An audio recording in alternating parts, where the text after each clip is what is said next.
Tim Foley likes to describe himself and his men as a kind of neighborhood watch, and these 600 square miles along the Arizona-Mexico border are their backyard.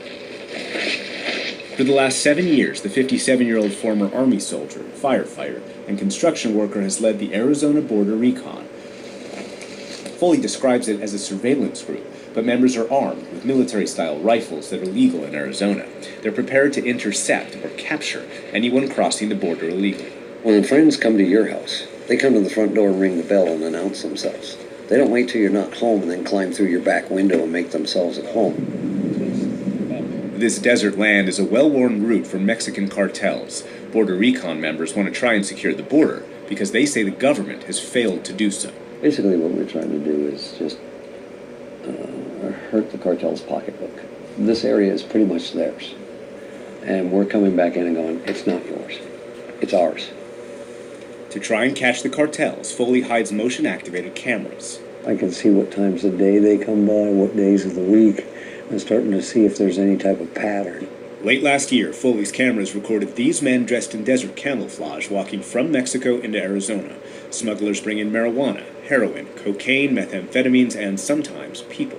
The last man carried a broom to sweep up their footprints. This is a carpet shoe. Some wear these booties with carpet soles to avoid leaving tracks. So if I'm wearing this, can't see anything. There's nothing there.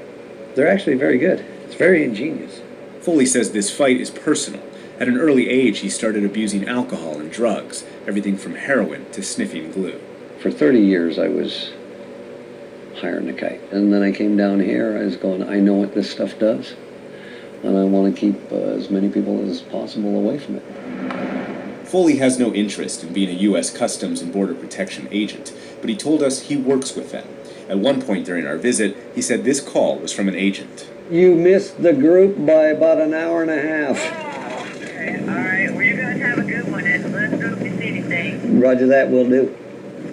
They know that I have so much intel. CBP declined our request for an interview, but said in a written statement, quote, it does not endorse or support any private group or organization from taking matters into their own hands, as it could have disastrous personal and public safety consequences. In Arizona, there are more than a dozen self-described militia groups, none of which were created or sanctioned by the state. The Arizona State Militia posts YouTube videos of its training to become, quote, the last line of defense against everything from illegal immigration to an outbreak of disease. I prepare for things such as a pandemic or something of that nature. In a medical situation, we may be required to secure a hospital, so there's not a run on supplies there so people can get proper treatment. 30-year-old Cody Salazar Betzer joined 8 months ago. He trains on radios, handguns, and military-style rifles. There's a lot of situations that you can dream up in your head that may be possible where you may be called to defend in a situation where just simple hand-to-hand won't do. So Cody's our corporal. That was his promotion after his 90 days for all the work he does on our website. The Arizona State Militia is led by this 42-year-old named Brian, who wouldn't give his last name. He says he served in the military, but we couldn't verify that.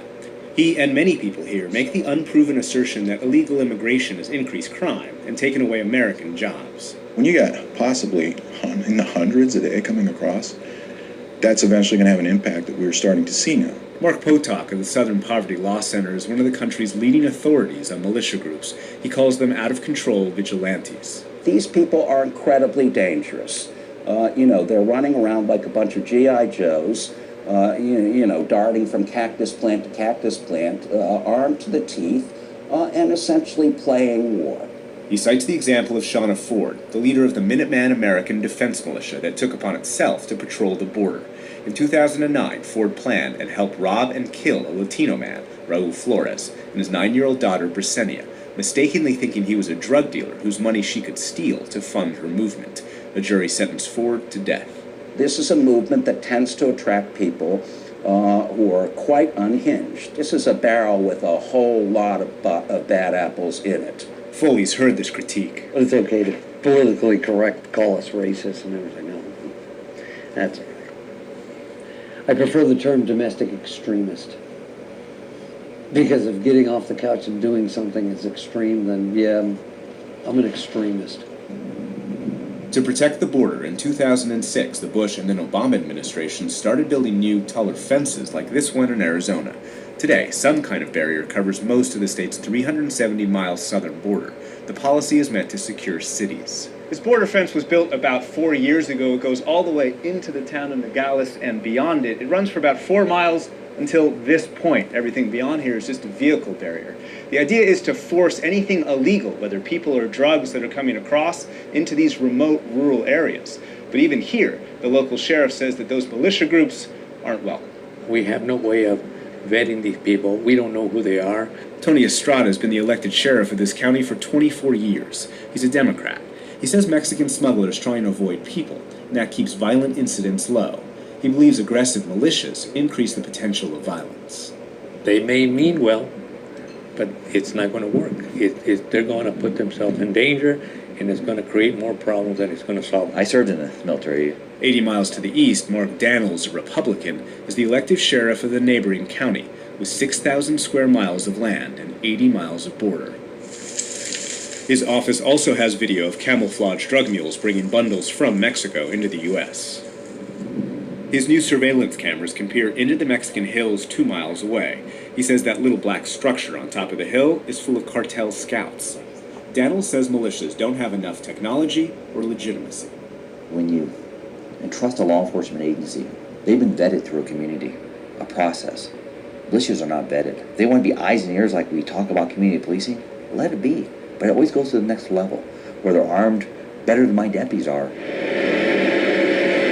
Just down the road, U.S. Customs and Border Protection is completing a 4-year-old upgrade of the border fence. There's a ranch that runs up to the border, and it's owned by John Ladd. His family has lived here continuously for 120 years. He says despite the fence, drug smugglers cross his property freely. Their backpack is 50-pound pack in the back, 20-pound in the front. They'll take their dope to the highway, go back and get another load. They'll do 3 loads a day. The dope will be picked up by a vehicle on the highway. He would like to see more federal border agents, not militia groups. If you're going to be on the border, it's going to be a legitimate agency that is going to take care of the problem.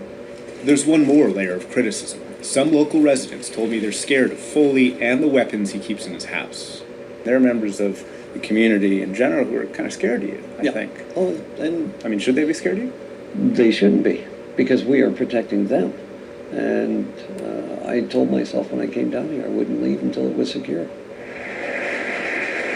In his first week in office, President Trump announced his proposals to secure the border, building a wall, hiring 5,000 more border agents, and increasing prosecution of illegal immigrants. Beginning today, the United States of America gets back control of its borders, gets back its borders.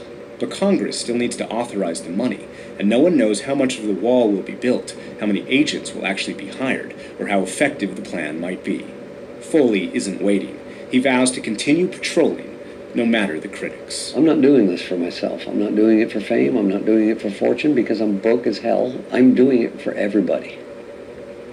Because we do not know what is coming through that border.